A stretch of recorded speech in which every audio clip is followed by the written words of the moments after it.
다시 일어설 수 없을 것 같은 고난과 역경을 극복한 사람에게 흔히 불사조라고 하죠. 특히 스포츠 분야에서는 사고나 슬럼프를 딛고 일어선 사람에게 이러한 별명이 붙곤 합니다. 포뮬러1에도 불사조라 불리는 인물이 있습니다. 불타는 레이스카에서 기적처럼 살아 돌아와 거대한 업적을 쌓은 전설, 니키 라우다입니다. 이번 시간에는 F1의 불사조 니키 라우다에 대해 알아보도록 하겠습니다.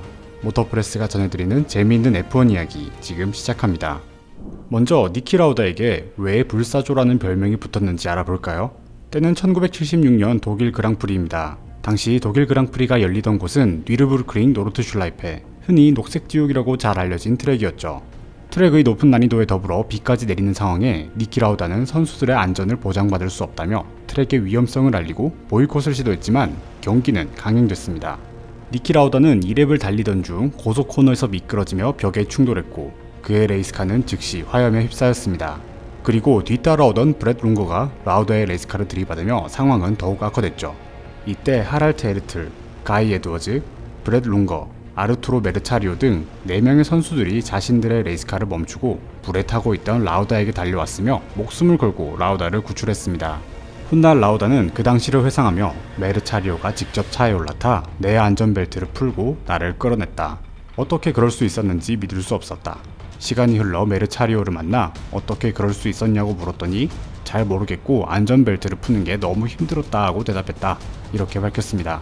경쟁자이면서 동료인 선수들의 끈끈한 관계를 엿볼 수 있는 대목이네요. 사고 후 병원으로 후송된 라우다는 전신에 3도 화상을 입었는데요. 오른쪽 귀의 대부분과 오른쪽 머리카락, 눈썹, 눈꺼풀을 잃었습니다. 여기에 골절 및 유독가스로 인한 폐 손상까지 당했죠. 병원으로 이송됐을 당시 의사들은 니키 라우다의 생존 가능성이 낮다고 평가했고 가톨릭 신부를 불러 병자 상사까지 진행됐습니다.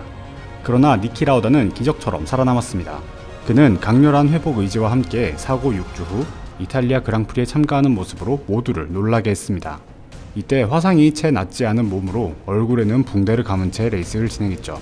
그리고 이 이탈리아 그랑프리에서 4위에 오르며 불사조라는 별명을 얻게 됩니다. 그러나 니키 라우다 자신은 이탈리아 그랑프리에 나서는 것이 너무나 무서웠다고 시간이 흐른 뒤 고백했습니다. 이후 니키 라우다는 자신의 트레이드마크와 같은 빨간색 모자를 쓰고 다니며 자신의 얼굴을 가렸는데요. 의외로 망가져버린 자신의 얼굴에는 크게 개의치 않는 모습을 보였다고 합니다. 기자들을 향해 자신의 귀를 가리키며 전화받기 편한 귀가 됐다고 농담을 전할 정도였으니까요. 이번에는 니키 라우다의 생애를 알아볼까요? 니키 라우다는 1949년 2월 오스트리아의 금융재벌가에서 태어났습니다.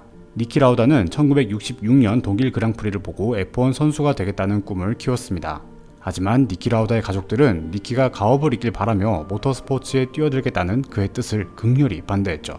당시 모터스포츠는 정말로 목숨을 걸어야 하는 위험한 일이었으니까요. 예나 지금이나 모터스포츠는 엄청난 자금이 필요합니다. 유럽의 작은 레이스 무대에 참가하던 니키 라우다는 가족에게 지원을 받지 못했는데요. 결국 1971년 포뮬러2에 진출하기 위해 자신의 생명보험을 담보로 3만 파운드의 대출을 받았습니다. 현재의 화폐 가치로 비교하면 약 10억 원이 넘는 돈이라고 하는데요. 이 과정에서 결국 가족들과는 의절을 했다고도 알려졌습니다. 이때 니키 라우다는 마치 엔지니어링 소속으로 포뮬러2와 포뮬러1 모두 출전했는데요. 루키 시절 성적은 그다지 인상적인 편이 아니었는데 1973년 BRM 팀으로 이적하기 위해 추가 대출을 받아야 했을 정도였습니다. 하지만 그를 유심히 지켜보던 이가 있었으니 그것은 바로 페라리의 수장 엔초 페라리였죠. 엔초 페라리는 1974년 니키 라우다를 페라리로 불러들였고 라우다의 빚을 모두 갚고도 남을 만큼의 계약금을 지불했습니다.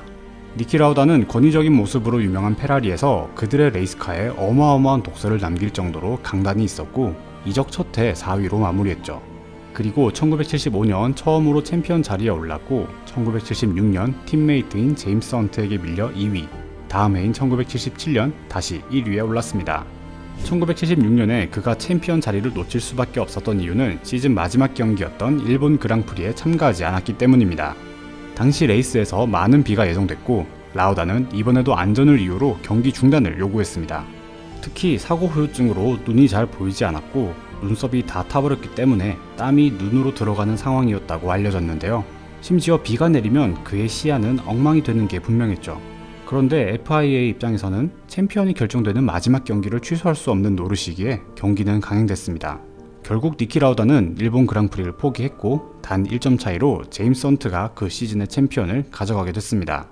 이와 같은 소식에 엔조 페라리는 무척 화를 냈다고 전해졌습니다.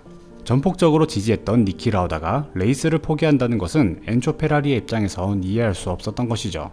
이후 둘의 관계가 급속히 악화되면서 결국 1977년을 끝으로 페라리와 니키 라우다의 인연은 끝이 났습니다. 1978년 브라밤으로 이적한 라우다는 4위를 기록했고 그 다음 해에는 14위에 머물렀는데요. 목숨을 걸고 빙글빙글 도는 것이 지겹다라는 말을 남기고 첫 번째 은퇴를 결정했습니다. 은퇴 후 라우다는 그동안 모은 자본과 자신이 가지고 있던 비행기 조종사 자격증을 활용해 라우다 항공을 설립했고 CEO 및 파일럿으로 활동했습니다. 그런데 경영 실적이 썩 좋지 않았던 탓에 자본난에 시달렸는데요. 그 소식을 들은 맥라렌이 거액의 연봉을 제시하며 그를 다시 F1 무대로 불러들였습니다. 결국 라우다는 1982년 맥라렌에 복귀했습니다. 복귀 첫 해 성적은 5위로 마쳤고 그 다음 해에는 10위로 다소 아쉬운 성적을 거뒀는데요. 그럼에도 불구하고 1984년 팀메이트 알랭 프로스트를 0.5점 차이로 누르고 다시 한번 챔피언에 오르는 저력을 보여줬습니다. 이후 1985년을 끝으로 F1 선수 커리어를 마무리 지었죠. 은퇴 후 라우다는 라우다 항공의 CEO로 돌아갔는데 주주들과의 마찰로 인해 결국 CEO 자리에서 물러났습니다.